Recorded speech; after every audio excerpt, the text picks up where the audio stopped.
Have you ever been mocked for something that would later become your greatest asset? Have you ever found protection in the most dangerous places? Sometimes the very thing that makes us different, that draws cruel laughter and whispered comments, becomes the key that unlocks a destiny we never imagined. Tonight, I want to tell you about a woman whose blue eyes became her salvation in the most unexpected way. Mina Chun pressed her face closer to the gallery window, her breath fogging the glass as she peered into the Seoul night. At 24, she had grown accustomed to the stares her unusual appearance drew. Her grandmother's Korean features were softened by her absent father's Irish heritage, creating a face that didn't quite fit anywhere. But it was her eyes that truly set her apart.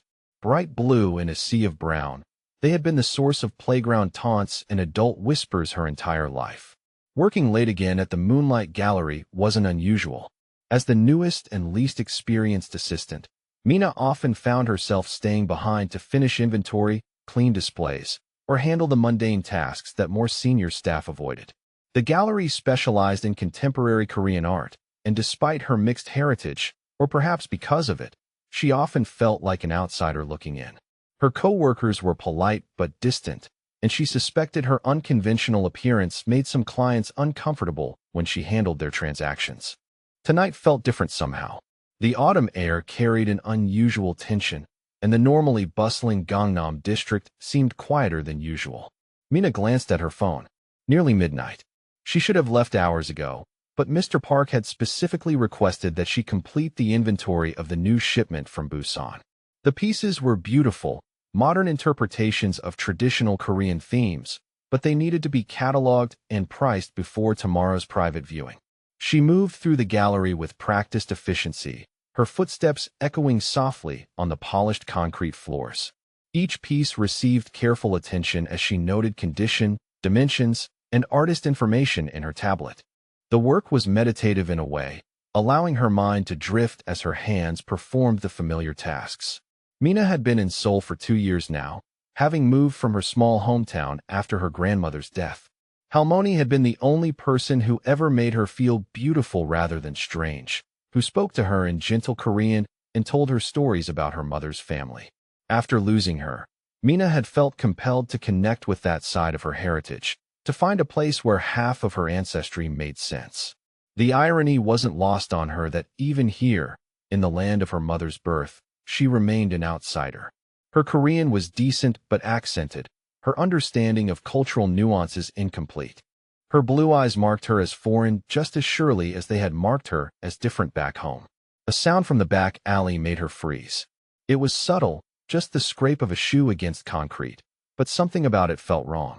The gallery's back entrance was supposed to be secure, accessible only to staff with key cards. Mina set down her tablet and moved carefully toward the rear of the building, her heart beginning to beat faster. Through the small window in the back door, she could see shapes moving in the alley. 3 men, maybe 4, engaged in what looked like intense conversation. Even from this distance, she could sense the aggression in their postures. One of them gestured sharply, and she caught a glimpse of something metallic in his hand. Mina stepped back from the window, her pulse quickening. She should call security, or the police, or just leave through the front entrance. But something kept her frozen in place, a horrible fascination with the scene unfolding just meters away. The conversation escalated quickly. Voices rose, though she couldn't make out words through the thick glass. Then she saw the flash of a blade, and one of the figures crumpled to the ground. Her gasp was involuntary, and she clapped a hand over her mouth immediately. But it was too late. One of the men had heard her, was already turning toward the window. Their eyes met through the glass, his dark and cold, hers wide with terror. For a moment, time seemed suspended. Then chaos erupted. The back door exploded inward, the electronic lock apparently meaning nothing to these men. Mina stumbled backward, her mind blank with fear.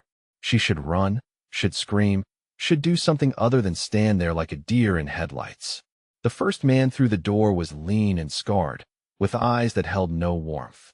Behind him came 2 others, both larger and more brutal-looking. Blood stained the first man's jacket, though whether it was his own or belonged to the figure now lying motionless in the alley, Mina couldn't tell. "We have a problem," the scarred man said in Korean, his voice eerily calm. She saw everything. Mina's Korean was good enough to understand, and terror finally broke through her paralysis.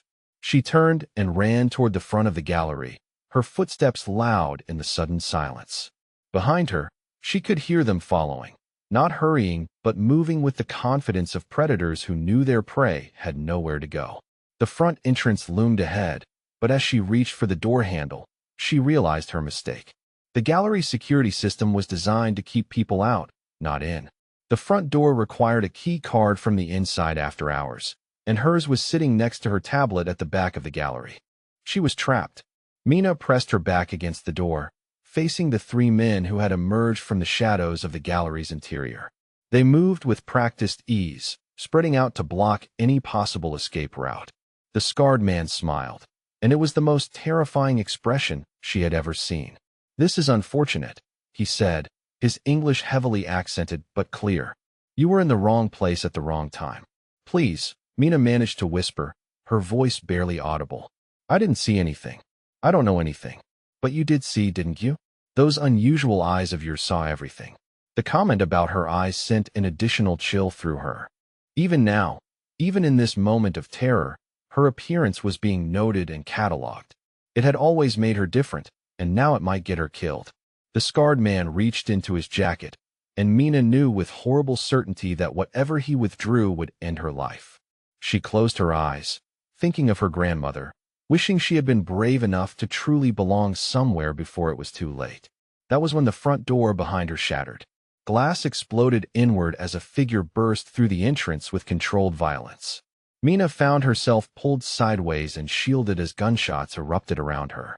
The sound was deafening in the enclosed space, punctuated by shouts in rapid Korean she was too terrified to process. When the shooting stopped, the silence was almost worse than the chaos had been.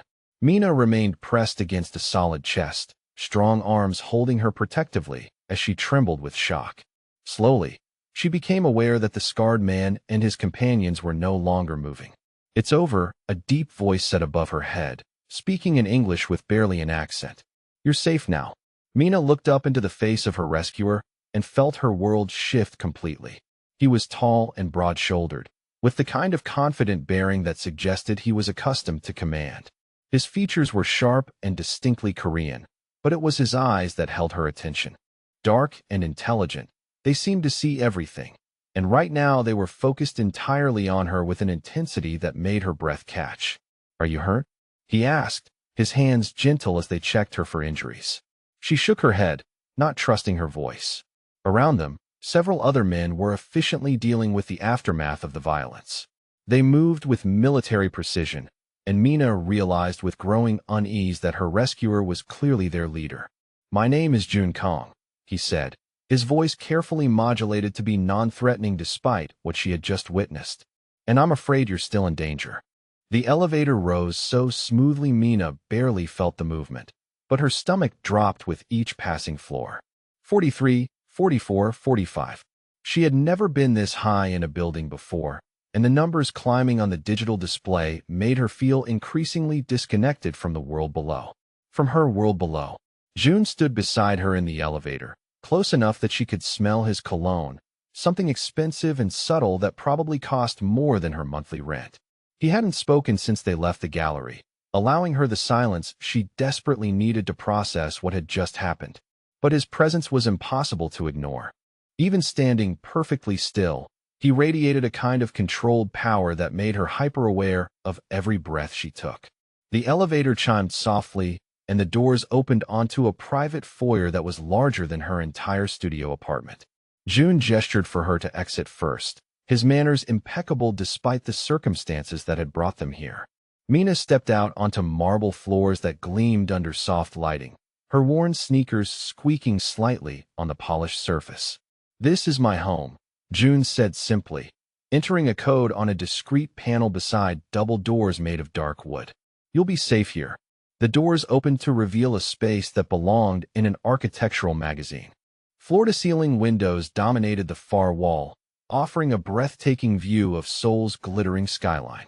The furnishings were modern but warm, all clean lines and rich textures that spoke of both wealth and taste. Everything was perfectly arranged, perfectly clean, perfectly intimidating. Mina remained frozen in the doorway, suddenly acutely aware of her thrift store clothing and the fact that she probably had paint under her fingernails from helping hang pieces at the gallery earlier. This wasn't her world. This wasn't even close to her world. "Please, come in," June said, his tone gentle but clearly noting her hesitation. "I know this is overwhelming, but I need to explain the situation properly." She forced herself to step inside, though she stayed close to the entrance. The apartment smelled like expensive leather and something else, something that reminded her faintly of the incense her grandmother used to burn during prayers. It should have been comforting, but instead it made her feel even more displaced. June moved to a sidebar and poured himself a glass of what looked like whiskey, then paused and looked at her questioningly. She shook her head quickly. Alcohol was the last thing she needed right now when she could barely process reality as it was. He took a small sip and then set the glass aside, clearly prioritizing her comfort over his own needs. The gesture was small, but it registered in the part of her mind that was cataloging every detail about this man who had quite literally saved her life. "I should call the police," Mina said finally, her voice sounding strange in the vast space. "There was a murder. Those men, they killed someone." June's expression grew carefully neutral. "The police are already involved, but not in the way you might expect. The man who died tonight was involved in smuggling operations that have been under investigation for months. The men who threatened you work for a rival organization that has been trying to muscle in on established territory." "You mean gangs," she said, the word hanging between them like an accusation. "I mean businessmen who sometimes use unconventional methods to protect their interests," June replied smoothly. "And yes, some people would use the word gangs." Mina felt something cold settle in her stomach. "Are you one of these businessmen?" June was quiet for a long moment, studying her face as if trying to gauge how much truth she could handle. "I run several legitimate companies," he said finally. "Import and export, primarily. But in certain circles, business disputes are resolved differently than they would be in a corporate boardroom." "So you are," she whispered. "I am many things, Mina." He stepped closer, and she noticed that despite his obvious strength, he moved with careful deliberation, as if he was trying not to frighten her further. "What I am tonight is the person standing between you and men who would kill you simply because you happened to witness something you shouldn't have seen." She wrapped her arms around herself, suddenly cold despite the apartment's perfect climate control. "Why are you helping me? You don't even know me." Something flickered in his dark eyes, gone too quickly for her to interpret. "No, I don't know you. But I know you don't deserve to die for being in the wrong place at the wrong time. And I know those men will not give up easily." Her legs felt suddenly weak, and she sank onto the edge of a leather chair that probably cost more than her car. The reality of the situation was starting to penetrate the shock that had protected her until now. People wanted to kill her. Actually kill her. Because she had blue eyes that saw too much. "I can't go home, can I?" she asked, though she already knew the answer. "Not tonight," June confirmed. "Probably not for several days, until we can neutralize the threat." "We?" Mina looked up at him sharply. "What does that mean, neutralize?" "It means I handle the problem so it never becomes a problem for you again."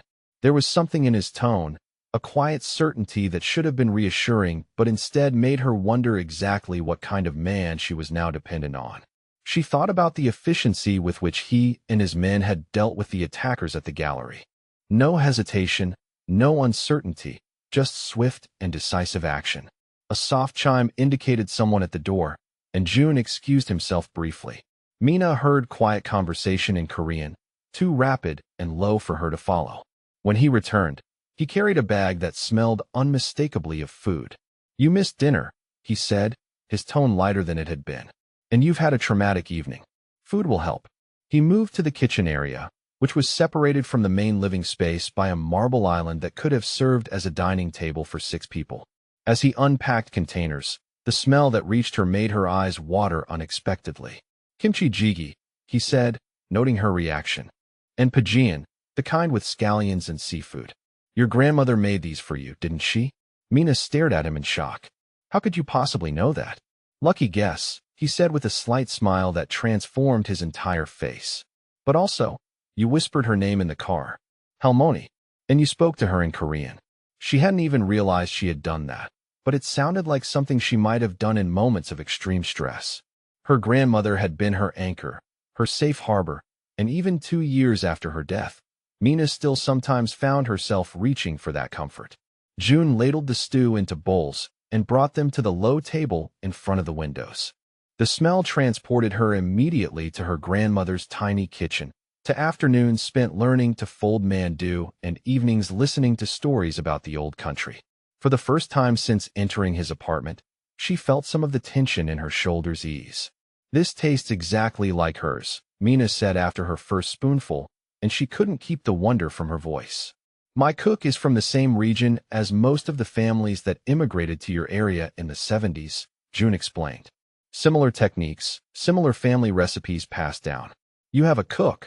"Of course you do," she said, then immediately flushed. "I'm sorry, that was rude." "It's honest," June replied. "And honesty is something I value highly."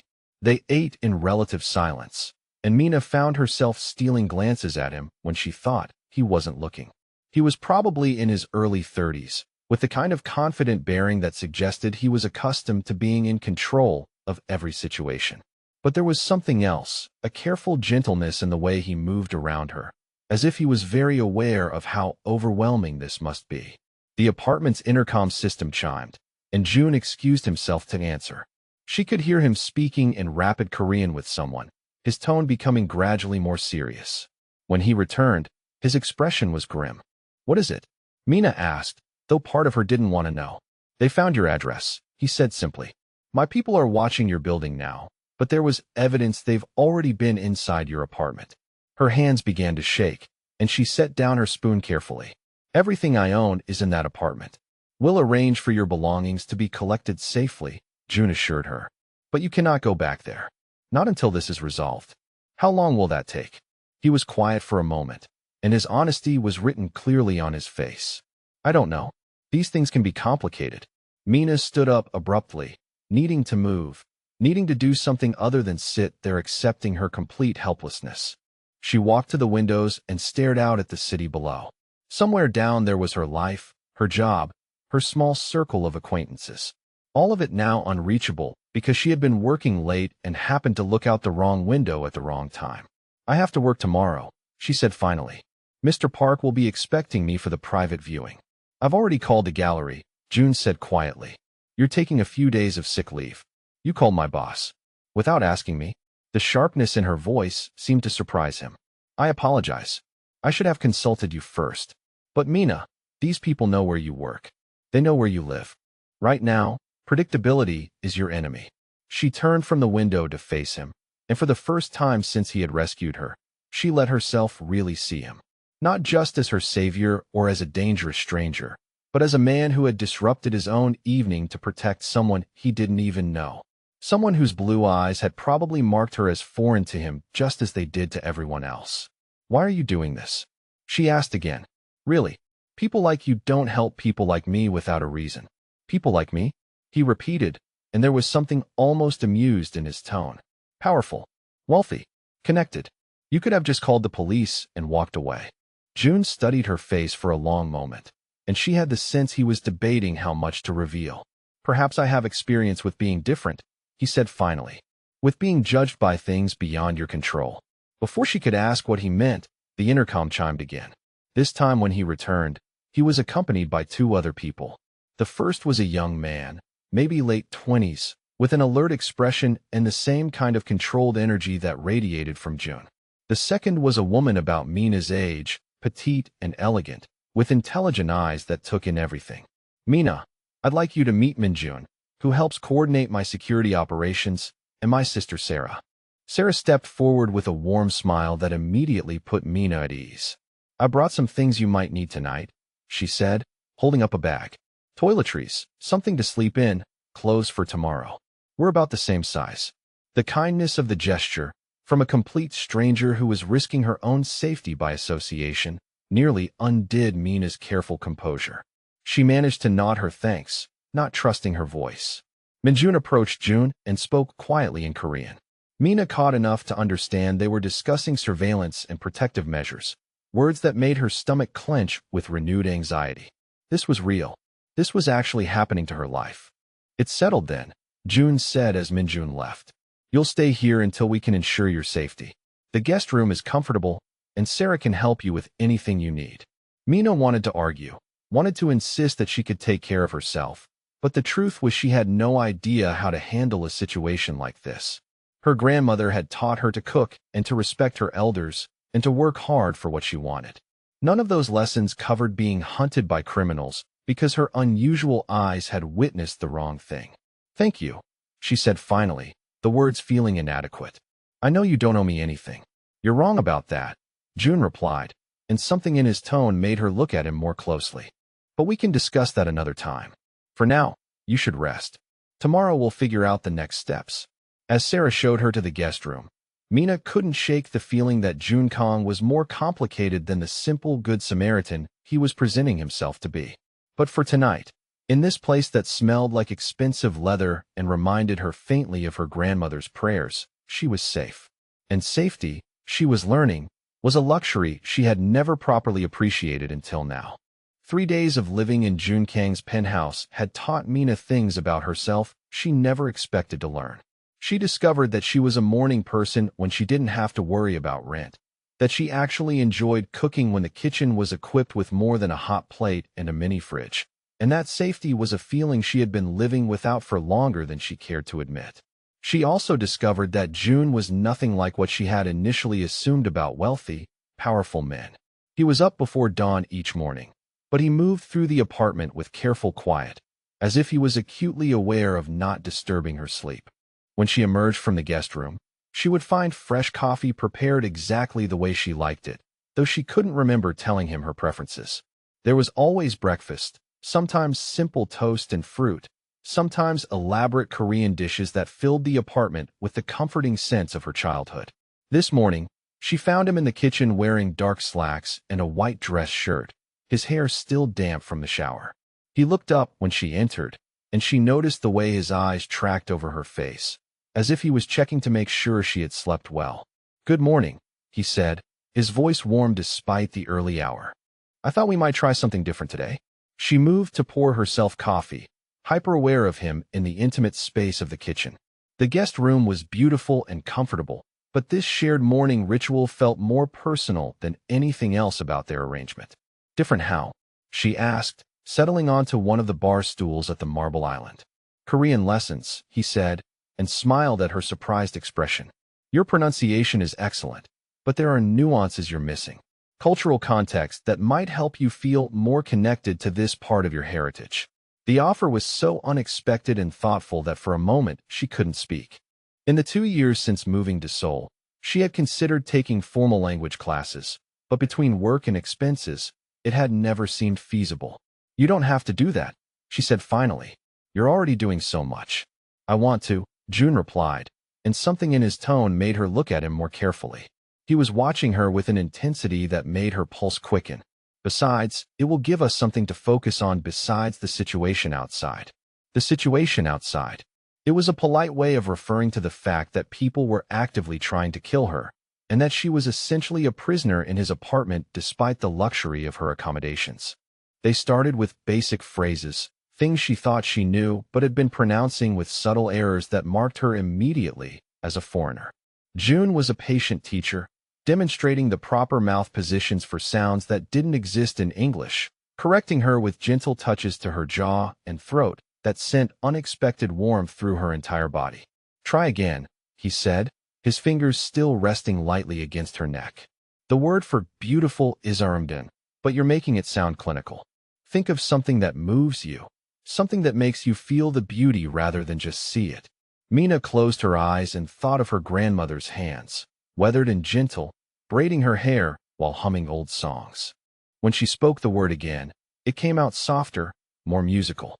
"Perfect," June said, and when she opened her eyes, he was looking at her with something that made her breath catch.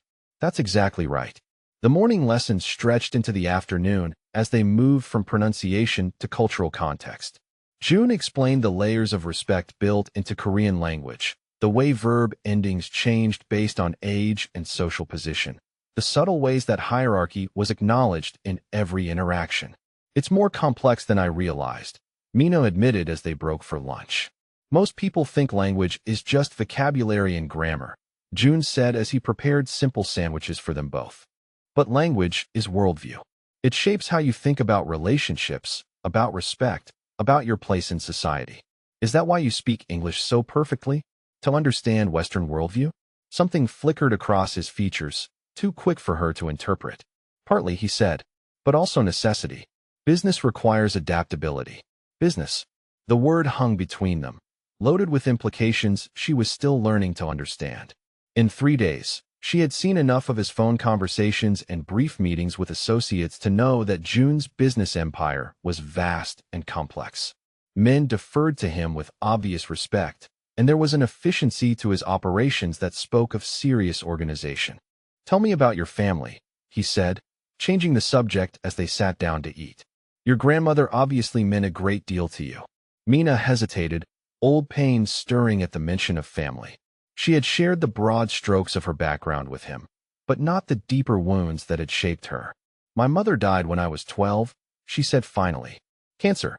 My father couldn't handle raising a daughter who looked like her, but reminded him of everything he'd lost. He left when I was 14. June's expression grew very still. "He abandoned you?" "My grandmother took me in," Mina continued, focusing on the positive to avoid the anger she could see building in his eyes. "She was the one who taught me about Korean culture, about family loyalty, about finding strength in tradition. She used to say my blue eyes were a gift, that they would help me see things others couldn't." "And your father's family?" June's voice was carefully controlled. "His parents died before I was born. He had a sister, but she made it clear I wasn't welcome after he left." "Too complicated," she said. "Too much of a reminder." The silence that followed was heavy with June's anger, and Mina realized she had never had someone react to her story with such fierce protectiveness. Most people offered polite sympathy or changed the subject, uncomfortable with the messiness of abandonment and loss. "Children should be treasured, not abandoned because they're inconvenient," June said finally. "Your father was a coward." The vehemence in his voice surprised her, and she found herself studying his profile as he stared out the windows. There was something personal in his reaction, something that suggested her story had triggered memories of his own. "What about your family?" she asked gently. June was quiet for a long moment, and she thought he might deflect the question. But then he began to speak, his voice softer than usual. "My father died in a car accident when I was 19, he said. "I was supposed to go to university in America, study business, and come back to help modernize our import operations. Instead, I had to step in immediately to hold everything together. That's a lot of responsibility for someone so young." "Too much," he agreed. "But family loyalty is everything in our culture. I had a younger sister to protect, a mother who had never worked outside the home, employees who depended on us for their livelihoods. Walking away wasn't an option." Mina heard the weight of years in his voice, the burden of choices made not for himself, but for others. It explained the careful control she had observed in him, the way he seemed to consider every angle of every situation before acting. "Do you ever regret it?" she asked. He turned to look at her then, and something in his expression made her pulse quicken. "There are things I gave up, opportunities I'll never have. But regret suggests I had real choices. When family is threatened, you do what must be done." The afternoon dissolved into evening as they continued talking, sharing stories that revealed layers of experience and understanding. Mina found herself relaxing in a way she hadn't in years, the combination of safety and genuine interest making her feel seen in ways that had nothing to do with her unusual appearance. June showed her family photos, pictures of his sister Sarah as a child, his parents during happier times, extended family gathered for celebrations that looked warm and boisterous. In return, she shared memories of her grandmother's tiny apartment, the smell of gochujang and sesame oil that had meant home, the way Halmoni had sung traditional songs while cooking. When darkness fell, they found themselves on the couch facing the city lights, and Mina realized this was the most content she had felt since her grandmother's death. The thought was immediately followed by guilt. How could she feel happy when her life was in danger, when she was dependent on a man who had admitted to operating outside the law? "You're thinking very hard about something," June observed, his voice gentle in the dimmed lighting. "I was thinking about my grandmother," Mina said. "How she always told me that good things could come from difficult situations, but you had to be brave enough to recognize them. And what good things are you seeing now? She looked at him. This man who had saved her life and opened his home to her, who had spent the day teaching her about her own heritage with infinite patience, who looked at her like her blue eyes were beautiful rather than strange. You, she said simply. The word hung between them, loaded with more meaning than she had intended to reveal. June's expression grew intense, and she could see him carefully weighing his response. Before he could speak, his phone buzzed urgently against the coffee table. The sound shattered the intimate atmosphere, and Mina watched his face change as he read the message. What is it? She asked, though his expression already told her it was nothing good. They've escalated, June said grimly. They approached your co-workers today, asking questions about you. My people intervened, but your friend Yuki was frightened. Mina's stomach dropped. Yuki was the closest thing she had to a friend at the gallery, a sweet girl who was studying art history and worked part-time to pay for her courses. The thought of her being threatened because of Mina's situation made her feel sick. Is she hurt? No, but they made their intentions clear. They're willing to hurt innocent people to get to you. June was already moving, making phone calls in rapid Korean that she couldn't follow. But she caught enough to understand that he was coordinating some kind of response, that the careful control he maintained was about to be unleashed on the people who had threatened her friend. When he finished his calls, he turned back to her with an expression she hadn't seen before. There was something cold and dangerous in his eyes, a glimpse of the man who commanded respect in Seoul's criminal underworld. This ends tomorrow, he said with quiet certainty. They've crossed a line by involving innocent people. What are you going to do? What needs to be done? June replied. But first, I need you to understand something. The men I'm dealing with don't operate by normal rules.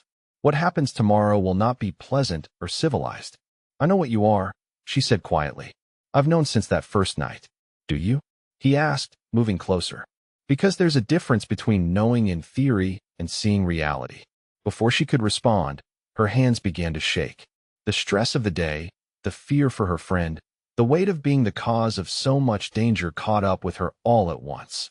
June noticed immediately, crossing to her in 2 quick strides. Hey, he said, his voice infinitely gentle as he sat beside her. You're safe. Yuki is safe. This is not your fault. But it is, Mina whispered. If I hadn't been there that night, if I hadn't seen what happened, none of this would be happening. If you hadn't been there, I never would have met you, June said, his hand coming up to cup her cheek. And that would have been the real tragedy. The tenderness in his voice, combined with the warmth of his touch, broke through the last of her control. She leaned into his hand, closing her eyes as she let herself accept the comfort he was offering. That night, for the first time since arriving at his apartment, the dreams came. She was back in the gallery, but this time the scarred man caught her before June arrived. This time her blue eyes couldn't help her see the way to safety because there was no safety to be found. She woke gasping, her heart racing and her body covered in cold sweat. The unfamiliar room disoriented her for a moment before she remembered where she was and why. The nightmare had been so vivid she could still feel the scarred man's hands on her, could still hear his voice commenting on her unusual eyes. She wrapped her arms around herself, trying to stop the trembling that had taken over her entire body. A soft knock on her door made her freeze. Mina? June's voice was careful, concerned. Are you all right? I heard you cry out. She wanted to say she was fine, to maintain the composure she had worked so hard to project. But the fear was still too close to the surface, the nightmare too real. The door opened slowly, and June appeared in the dim light from the hallway. He was wearing sleep pants and nothing else, his hair mussed, and it was clear he had come to check on her immediately upon waking. Bad dream? He asked gently. Mina nodded, not trusting her voice. He moved into the room without invitation, sitting on the edge of the bed with careful distance between them. Tell me what you need, he said. What she needed was to feel safe again, to remember that the scarred man was dead and couldn't hurt her. What she needed was to be held by someone strong enough to keep the nightmares away. Instead of saying any of that, she whispered, Could you just stay for a while? June's answer was to settle more comfortably on the bed, opening his arms in clear invitation. Mina didn't hesitate before moving into his embrace, letting herself be gathered against his warm chest as his arms closed around her protectively. You're safe, he murmured against her hair. I promise you, Mina. No one will hurt you while I'm here. She believed him. Against all logic and everything she had been taught about trusting strangers, she believed him completely. And as his hand moved in soothing circles against her back, as his heart beat steady and strong beneath her ear, she finally felt the fear begin to recede. This was the first time a man had held her without wanting something in return, the first time she had felt cherished rather than tolerated. And as sleep claimed her again in the safety of Jun Kang's arms, Mina realized that her grandmother had been right. Sometimes the most beautiful things came from the most unexpected places. The threat against her co-workers had been neutralized by noon the next day, though June provided no details about how this had been accomplished. Mina knew better than to ask. She had seen the cold certainty in his eyes the night before, and when he returned to the penthouse with blood on his knuckles that he thought he had washed clean, she understood that some questions were better left unanswered. What she hadn't expected was for him to invite her to dinner with his family that evening.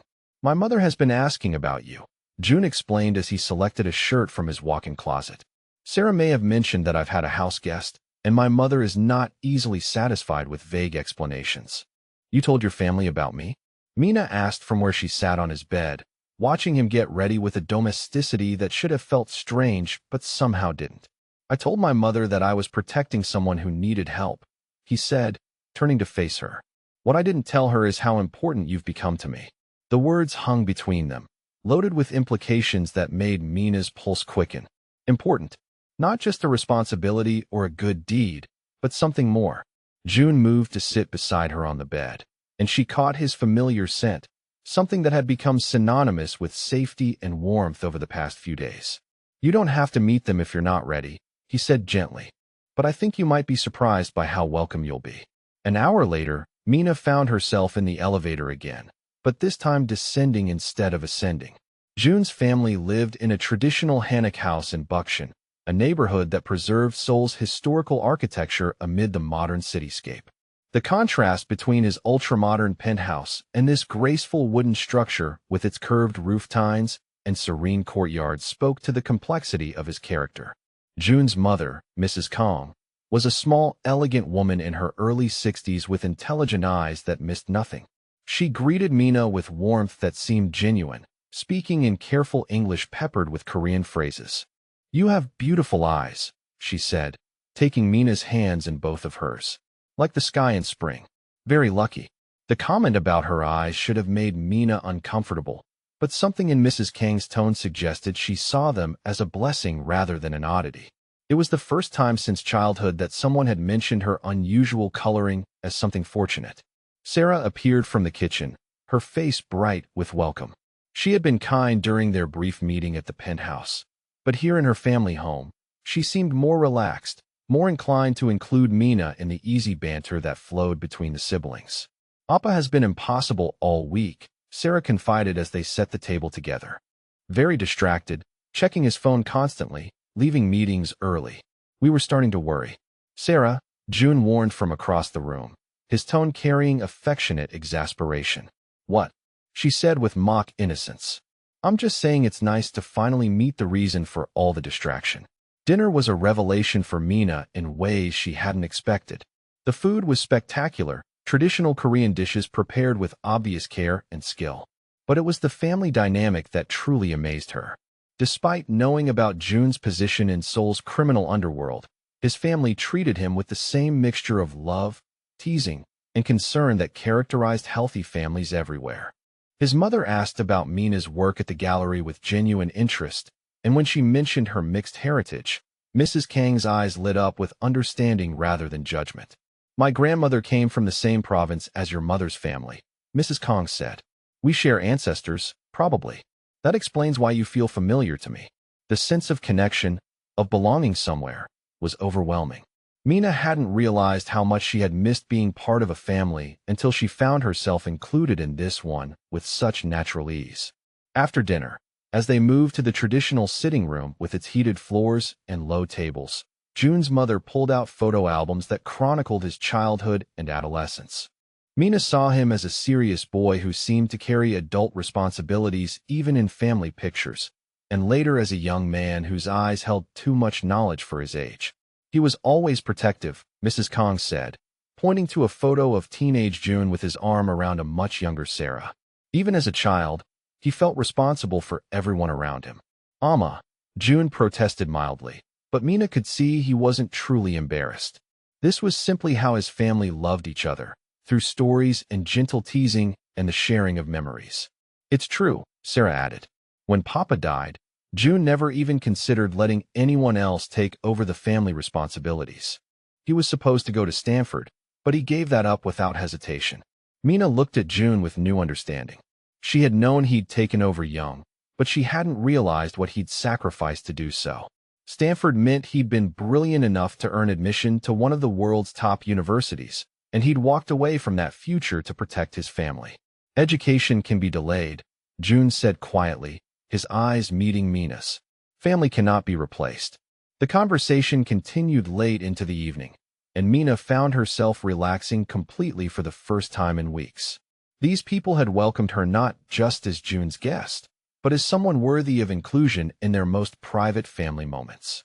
When Mrs. Kong began asking about her plans for the future, Mina realized she was being evaluated not as a temporary distraction, but as someone who might become permanently important to June.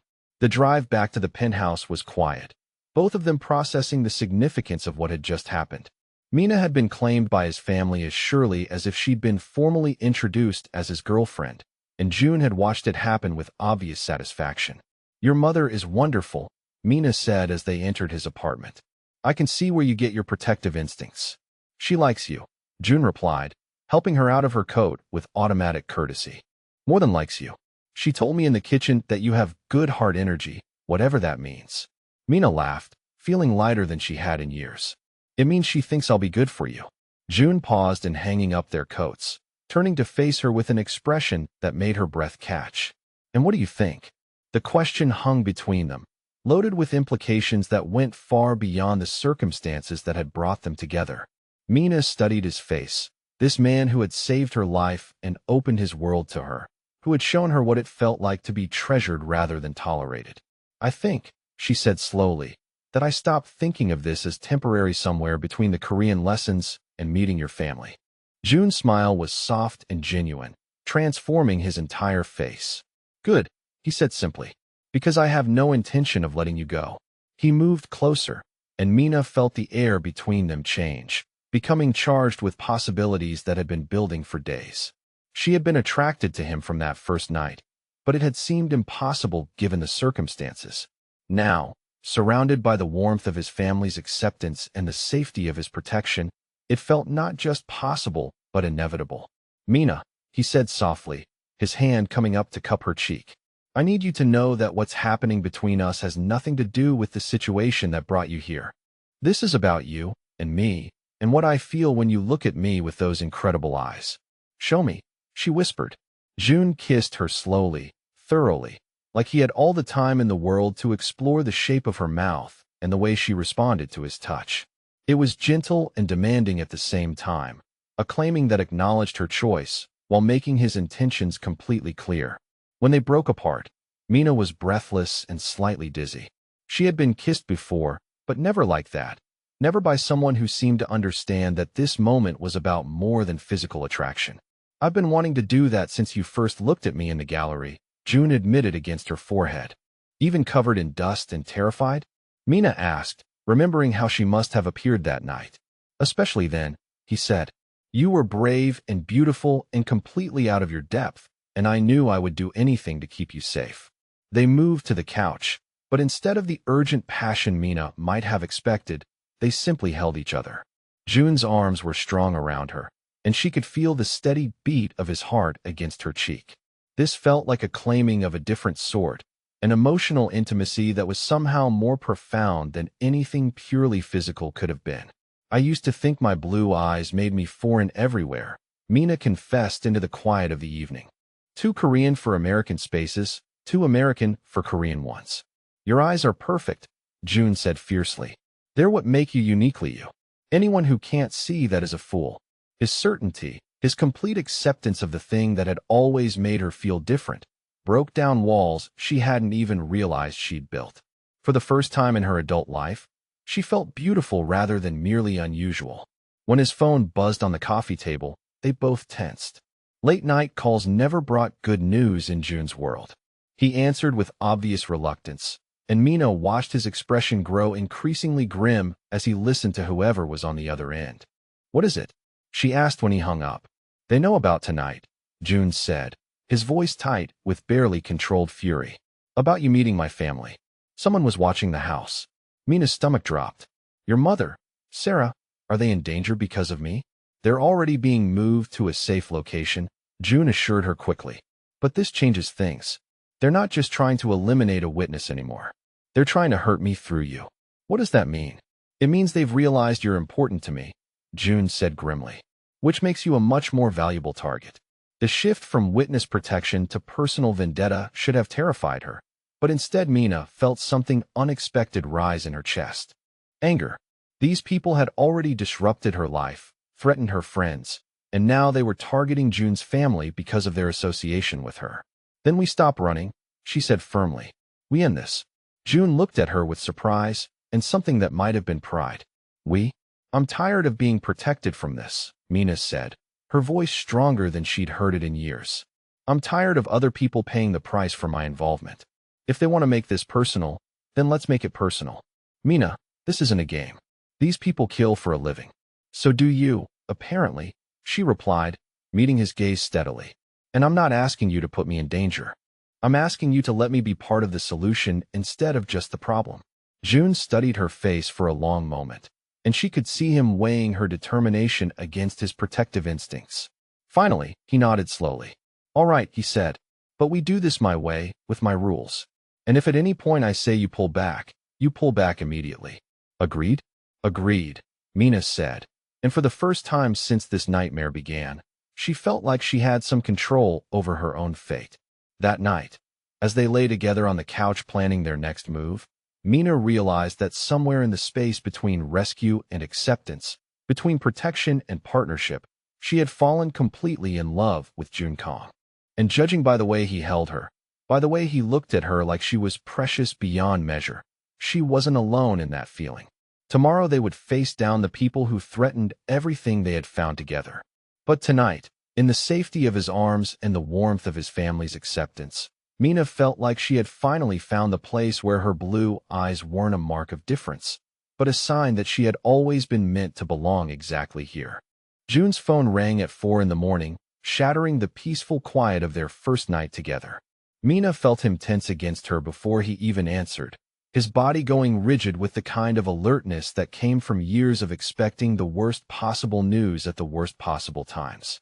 The conversation was entirely in Korean, rapid and clipped, but she didn't need to understand the words to know something terrible had happened.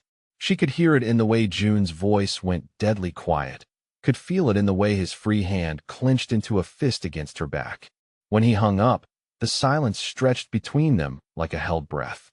"They have Sarah," he said finally, his voice completely devoid of emotion in a way that was more terrifying than shouting would have been. Mina sat up immediately, ice flooding her veins. "What do you mean they have Sarah?" "She was taken from her apartment 2 hours ago. Clean operation, no witnesses, no trace evidence. Professional." June was already moving, pulling on clothes with mechanical precision. Mina watched him transform before her eyes from the gentle man who had held her through the night into something cold and dangerous. This was the other side of his protection, the part that required violence to maintain safety. "What do they want?" she asked, though she already knew the answer. "Me. In exchange for her. Unarmed, alone, at a location of their choosing. Which you obviously can't do." June paused in loading his gun, looking at her with something that might have been surprise. "Can't I?" The simple question chilled her more than anything else that had happened. He was actually considering walking into what was obviously a trap, trading his life for his sister's without hesitation. "June." "No," Mina said, moving to stand in front of him. "You can't trade yourself for Sarah. That won't save anyone." "She's my sister," he replied simply, as if that explained everything. "And she's only in danger because of me. Because of us." The weight of guilt in those words broke Mina's heart. She could see him disappearing into the cold calculation that had kept him alive in his dangerous world, shutting down every emotion except the drive to protect family at any cost. "Then we get her back another way," Mina said firmly. Together. This isn't your fight, Mina. You don't understand what these people are capable of. I understand perfectly, she replied, her voice steady despite the terror coursing through her. I also understand that Sarah being taken is about hurting me through you, just like threatening your family last night was about hurting you through me. This is our fight now. June studied her face, and she could see him weighing her resolve against his protective instincts. Whatever he saw there must have convinced him, because he nodded slowly. All right, he said, but if we do this, we do it smart. No heroics, no unnecessary risks. Your safety is still my priority. Our safety, Mina corrected. All of us come home alive. The next 2 hours passed in a blur of planning and preparation. June's men gathered intelligence while he and Mina worked out a strategy that utilized her knowledge of the art world in ways she never could have imagined. The kidnappers had chosen the Moonlight Gallery as their meeting location, apparently drawn by the symbolic value of returning to where everything had started. What they didn't know was that Mina had been working there for 2 years and knew every inch of the building, including the security systems and the hidden passages used for moving valuable pieces. They think they're forcing me into their territory, June explained as they reviewed building schematics. But you're going to help me turn their advantage into ours. The gallery's loading dock connected to a tunnel system that ran beneath several buildings in the block, originally designed for discrete art transfers between galleries and auction houses. Mina had only learned about it a few months ago when helping with a major installation, but now that knowledge might save Sarah's life. I can get you inside without them knowing, she said, tracing the route on the building plans. But once we're in there, I don't know how much help I'll be. You've already helped more than you know, June assured her. But Mina, once we go in there, everything changes. There's no going back from what we're about to do. She understood what he was telling her. Tonight would mark her complete entry into his world, the final step away from the safe, ordinary life she had built for herself. After tonight, she would be his partner not just emotionally, but in every dangerous reality of his existence. I know, she said simply. I'm ready. They entered the tunnel system just before dawn, moving through narrow passages that smelled of concrete and old paint. Mina led the way with a small flashlight, her memory of the route proving accurate despite the stress of the situation. Behind her, June and 2 of his most trusted men followed in silence. The service elevator that connected the tunnels to the gallery's basement worked exactly as she remembered, rising smoothly and quietly to bring them into the building's lower level. From there, they could access the main gallery through the storage areas without triggering the motion sensors that protected the public spaces. Mina's heart pounded as they made their way through the familiar corridors of her workplace, now transformed into a battlefield. Everything looked different in the pre-dawn darkness, shadows turning familiar objects into potential threats. They're in the main exhibition space, June whispered after checking his phone for updates from his surveillance team. 3 men plus the leader. Sarah is being held in the office area. The layout gave them several advantages. The gallery's open design provided clear sightlines, but also left the kidnappers exposed. More importantly, Mina knew which displays provided cover and which directions offered the best escape routes. When June's phone rang with the expected call from the kidnappers, they were already in position. Mina watched from behind a large sculpture as he answered with perfect calm, agreeing to their terms while his men moved into flanking positions. I'm here, June said into the phone. Let me see my sister. The main lights came on, flooding the gallery with bright illumination that made them all blink after the darkness. Mina could see Sarah tied to a chair near the office area, conscious but clearly frightened. The kidnappers had positioned themselves strategically around the main space, confident in their control of the situation. Their leader was a thin man with cold eyes and expensive clothes, someone who clearly thought he had already won.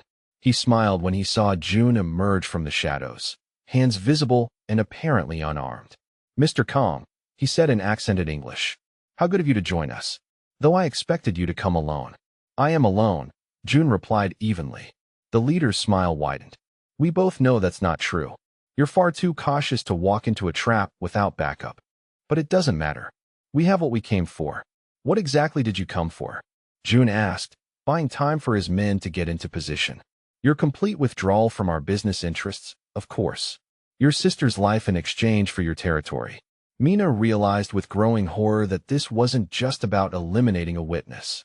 This was a coordinated takeover attempt, using Sarah as leverage to force June out of his legitimate businesses as well as his criminal enterprises.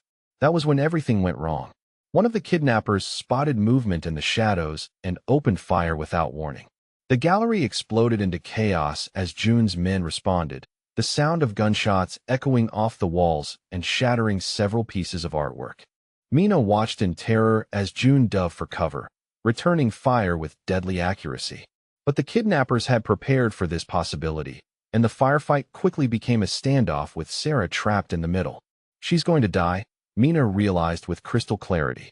They're going to kill Sarah rather than lose their leverage, and there was nothing June could do to stop them from this position.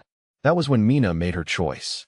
She knew the gallery's emergency systems better than anyone, including the fire suppression system that would flood the space with thick foam and create a visual barrier.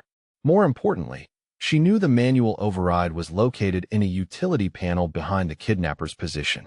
Moving through the storage areas with practiced stealth, Mina made her way around the perimeter of the main gallery.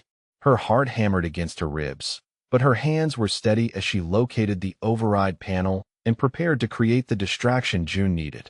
The foam system activated with a hiss, filling the gallery with dense white clouds that reduced visibility to mere inches. In the confusion that followed, Mina heard June's shout of recognition and the sharp crack of gunfire as he pressed his advantage. She was making her way towards Sarah's position when strong hands grabbed her from behind. The leader had realized what happened and moved to intercept her, his gun pressed against her temple as he dragged her into the open. "Stop!" he shouted through the foam. "All of you stop, or the girl dies." The gunfire ceased immediately. As the foam began to settle, Mina could see June emerge from cover, his weapon trained on her captor, but unable to fire without risking her life. "You clever little thing," the leader said in her ear. "Those blue eyes see everything, don't they? Just like we thought." "Let her go," June said, his voice deadly quiet. "Your fight is with me." "My fight is with anyone who stands in my way," the leader replied. "And she's been standing in my way since the moment she witnessed our operation." Mina could feel the gun barrel cold against her skin, could smell the man's sweat and fear despite his bravado. But instead of terror, she felt a strange calm settle over her. This man had threatened her friends, kidnapped Sarah, and now held a gun to her head. She was tired of being afraid. "You made one mistake," she said quietly. "What's that?" he asked, amusement in his voice. "You brought me home." Before he could react, Mina drove her elbow back into his ribs with all her strength, while simultaneously dropping her weight and spinning away from the gun. It was a move June had taught her during their self-defense conversations, and it worked exactly as he'd said it would. The leader stumbled, his shot going wide, and June's answering gunfire was instant and precise. The threat that had dominated their lives for over a week ended in a matter of seconds. In the aftermath, as June freed Sarah and his men secured the scene, Mina found herself sitting on the gallery floor where everything had started. Her hands were shaking now that the adrenaline was fading, but she felt oddly peaceful. June appeared beside her, pulling her into his arms with desperate relief. "That was incredibly brave and incredibly stupid," he said against her hair. "You could have been killed." "But I wasn't," Mina replied, leaning into his strength. "And Sarah's safe. We're all safe." When he pulled back to look at her, there was something new in his expression. She had proven herself tonight not as someone who needed protection, but as a true partner who could hold her own in his dangerous world. "You saved her," he said simply. "You saved all of us." "We saved each other," Mina corrected, "just like partners do."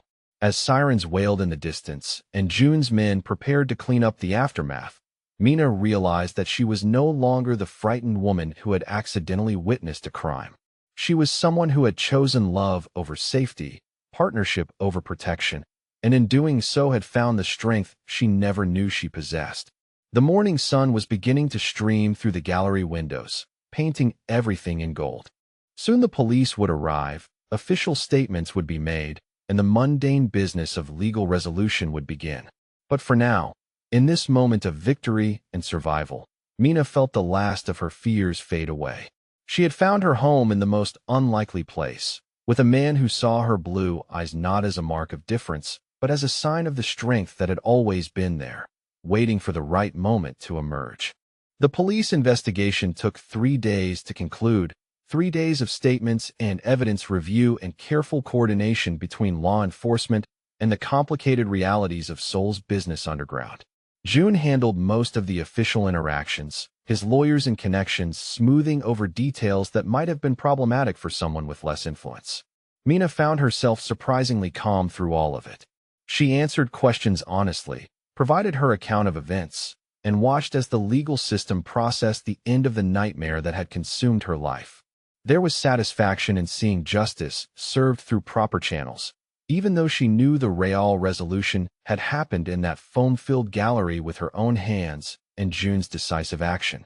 Sarah recovered quickly from her ordeal, displaying the same resilience that seemed to run in the Kong family. She had been frightened but not broken, and her first concern upon being freed had been for Mina's safety rather than her own trauma. "You saved my life," she said on the second day, when they were finally able to sit together in the safety of the penthouse. "Appa told me what you did, how you risked everything to create the opportunity he needed." "We saved each other," Mina replied, using the same words she had given Jun. "That's what families do." Sarah's smile was radiant. "So you're family now? Officially?" The question hung in the air between them, loaded with implications that Mina wasn't quite ready to examine. She and Jun had been through something that bonded them in ways she was still processing, but the practical realities of their future remained unspoken.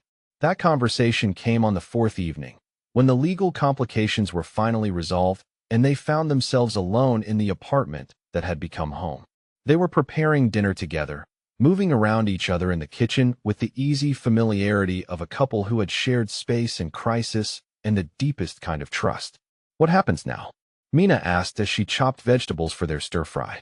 Jun paused in his seasoning of the meat, considering the question with the careful attention he gave to everything important.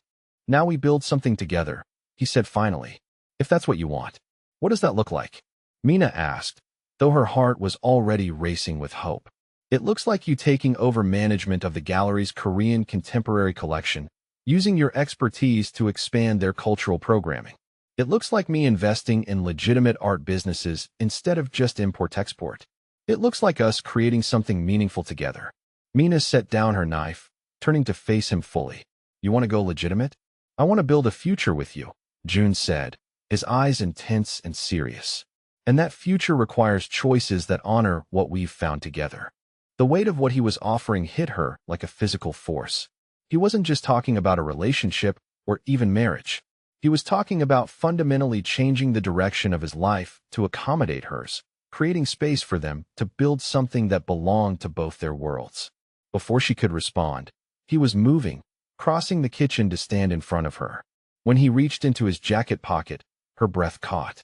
"Mina-chan," he said, dropping to one knee right there between the counter and the stove. "Would you do me the honor of becoming my wife?" The ring was perfect, a stunning blue sapphire surrounded by diamonds that caught the light like captured sky. It was unique and beautiful and completely unexpected, just like everything else about the life he was offering her. "Jun," she whispered, her hands coming up to cover her mouth. "Your eyes were the first thing I noticed about you," he said, his voice soft and sure. "They're the color of possibility, of dreams I didn't know I was allowed to have. I want to spend the rest of my life seeing the world through those eyes, building something beautiful with the woman brave enough to fight for what matters." "Yes," Mina said, the word barely audible through her tears. "Yes, of course yes." The ring fit perfectly, and when Jun stood to kiss her, she tasted salt and joy and the promise of everything they would create together. His family's reaction was everything Mina could have hoped for. Mrs. Kong cried happy tears and immediately began planning a wedding that would honor both cultures, talking about traditional Korean ceremonies and American touches and the ways they could weave together the best of both their heritages. Sarah was over the moon, already making lists of bridesmaid duties and talking about how she had known from that first family dinner that Mina was perfect for her brother. But it was Mrs. Kang's private conversation with Mina a few days later that touched her most deeply. "Your grandmother would be so proud," the older woman said as they sat together in her traditional garden, planning details for the engagement party. "You have honored your heritage while creating something new and beautiful. I hope so, Mina replied. I want our children to grow up celebrating both sides of their history. Children with your eyes and his determination will be formidable, Mrs. Kong said with a smile. The world won't know what hit them. The engagement party was held at the gallery, which had been restored and reopened with new security measures and a sense of resilience that seemed appropriate for their story. Mina wore traditional Korean hanbok in blue and gold, colors that complemented her eyes and honored the journey that had brought them together. Jun's business associates mingled with artists and gallery patrons, creating an unlikely but harmonious community. Mina watched him work the room with easy confidence, introducing her as his fiancée and future business partner with obvious pride. She belongs here, she realized as the evening progressed. Not just with Jun, but in this world they were creating together. Her mixed heritage wasn't a liability or a curiosity here. It was an asset, bringing perspectives and connections that enriched everything they touched. The wedding planning took 4 months. 4 months of joyful chaos as they navigated the complexities of merging 2 cultures, 2 families, and 2 very different life experiences into something cohesive and beautiful. They were married in October, in a ceremony that began with traditional Korean rituals and ended with American vows written in their own words. Mina wore her grandmother's hanbok for the traditional portion and a white dress for the Western ceremony, both transformations feeling like natural extensions of who she was becoming. When Jun lifted her veil for their first kiss as husband and wife, he whispered, "My beautiful blue-eyed bride," and she knew that every moment of difference and displacement in her life had led to this perfect belonging. Their honeymoon was spent in Ireland and Korea, visiting the places that had shaped both sides of her heritage and planning the expansion of their art business into international markets. They talked about the gallery they would open together, featuring contemporary artists who bridged cultures the way their marriage did. But the most meaningful moment came 6 months after the wedding, in the same penthouse where their love had first taken root. Mina emerged from the bathroom holding a positive pregnancy test, her hands shaking with excitement and disbelief. Jun's reaction was everything she could have hoped for. He swept her into his arms, spinning her around the kitchen while laughing with pure joy. When he set her down, his hands immediately went to her still flat stomach with a reverence that made her heart overflow. "Blue eyes or brown eyes?" he asked, his voice soft with wonder. "Either way, they'll be perfect," Mina replied, "because they'll know they belong exactly where they are." As winter gave way to spring and her pregnancy progressed, Mina found herself reflecting on the journey that had brought her to this moment. The gallery partnership was thriving, with their Korean contemporary collection becoming one of the most respected in the city. Jun had successfully transitioned most of his business interests to legitimate enterprises, using his connections and resources to build something they could both be proud of. Their child would grow up bilingual and bicultural, surrounded by family who celebrated every aspect of their mixed heritage. There would be no playground taunts about blue eyes, no whispered comments about not belonging. This baby would be treasured for exactly who they were, different and beautiful and perfectly loved. Have you ever wondered how the most unexpected encounters can completely transform your life? How a single moment of being in the wrong place at the wrong time can actually lead you to exactly where you were meant to be? I think about that sometimes, about the mysterious ways that love finds us when we least expect it, in the most unlikely circumstances. On a warm April evening, as Mina stood in the nursery they had prepared together, she placed her hands on her rounded belly and smiled. Through the window, Seoul sparkled in the distance, the city where she had once felt like an outsider now gleaming with promise for the future they were building. Jun appeared behind her, his arms circling her waist as he pressed a gentle kiss to her neck. "What are you thinking about?" he asked. "Belonging," she said softly. "How sometimes the very thing that makes you different is exactly what makes you perfect for someone else." Their daughter was born on a summer morning, arriving with a cry that announced her strong spirit to the world. She had her father's dark hair and determined chin, but when she opened her eyes for the first time, they were the exact shade of blue as her mother's. "Perfect," Jun whispered, his voice thick with emotion as he held his daughter for the first time. "Absolutely perfect." The nurses and doctors all commented on the baby's unusual and striking eyes, but their tone was one of admiration rather than curiosity. This child would grow up knowing her blue eyes were beautiful special, a gift rather than a burden. Mrs. Kong arrived within hours, bringing traditional seaweed soup and Korean baby clothes embroidered with protective symbols. She took one look at her granddaughter and declared that those blue eyes would see wonderful things, would bring luck and happiness to everyone who loved her. Sarah came next, already planning to be the most devoted aunt in history. She brought books in both Korean and English, determined that her niece would grow up fluent in the languages of both her heritage and her future. As evening fell and the hospital room filled with flowers and family and the warm chaos of celebration, Mina found herself holding her daughter while June sat beside them, his hand gentle on the baby's tiny head. "What will we call her?" he asked. "Hannah Grace," Mina said without hesitation. "One blessing, in both our languages." It was perfect, just like everything else about the life they had built from the ashes of that terrifying night at the gallery. Their daughter would carry both cultures in her name, just as she would carry the strength and love of both parents in her future. 3 years later, as Mina watched her daughter play in the same traditional garden where she had planned her wedding, she marveled at the transformation her life had undergone. Hannah Grace toddled between Korean and English with equal ease, her blue eyes bright with intelligence and mischief. The gallery had expanded to 3 locations, featuring artists from around the world who brought different perspectives to contemporary art. June's business empire had been completely legitimized, focusing on cultural exchange and supporting emerging artists from underrepresented communities. But the most profound change was in Mina herself. The woman who had once felt foreign everywhere now moved through the world with quiet confidence, knowing exactly where and how she belonged. Her blue eyes, once a source of playground taunts, had become part of a love story that friends and family never tired of hearing. When people asked about their unusual beginning, about how a chance encounter had led to such happiness, Mina always smiled and gave the same answer. Sometimes the most beautiful things grow from the most unexpected places.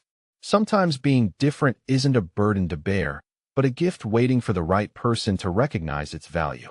And sometimes, when you're brave enough to trust love even in the middle of danger, you find that you've been exactly where you belonged all along. The little girl with the striking blue eyes would grow up knowing she was treasured, knowing that her unique beauty was a source of strength rather than difference.